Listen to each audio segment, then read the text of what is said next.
இன்றைய வேளாண் ஆலோசனை நேரத்தில் கோயம்புத்தூர், ஈரோடு, திருப்பூர், நீலகிரி ஆகிய மாவட்ட விவசாயிகளுக்கான வேளாண் ஆலோசனை.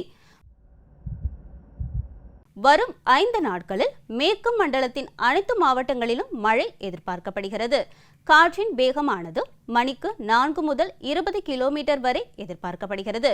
மண் ஈரத்தினை பொறுத்து இரவை பயிர்களுக்கு நீர்ப்பாசனத்தினை ஒத்திவைக்கவும், பயிர் கழிவு மூடாக்கு இடவும், மழையினை பயன்படுத்தி சரிவுக்கு குறுக்காக மண் புரட்டி போடும் கலப்பை கொண்டு கோடை உழவினை மேற்கொள்ள அறிவுறுத்தப்படுகின்றனர்.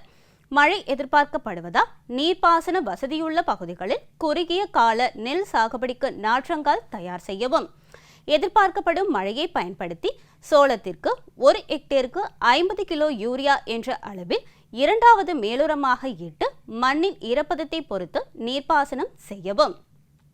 எதிர்பார்க்கப்படும் மழையை பயன்படுத்தி கம்பு பயிரில் கைகளை எடுத்து 1 ஹெக்டேருக்கு 90 கிலோ யூரியா என்ற அளவில் முதல் மேலுரமாக இட்டு மண்ணின் ஈரப்பதத்தை பொறுத்து நீர்ப்பாசனம் செய்யவும்.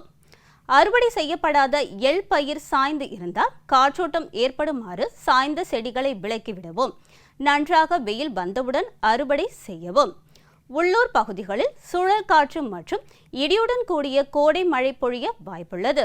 எனவே கரும்பில் எதிரெதிர் வரிசைகளை விட்டம் கட்டி காற்றினால் சாயாமல் பாதுகாக்கவும்.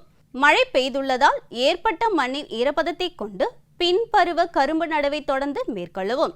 பெய்துள்ள மழையை பயன்படுத்தி வடிகால் வசதியுடன் தொடர்ந்து மஞ்சள் நடவு செய்யவும். நிலவும் வானிலை உகந்ததாக இருப்பதால் பருவகால திராட்சை கவாத்து செய்யவும்.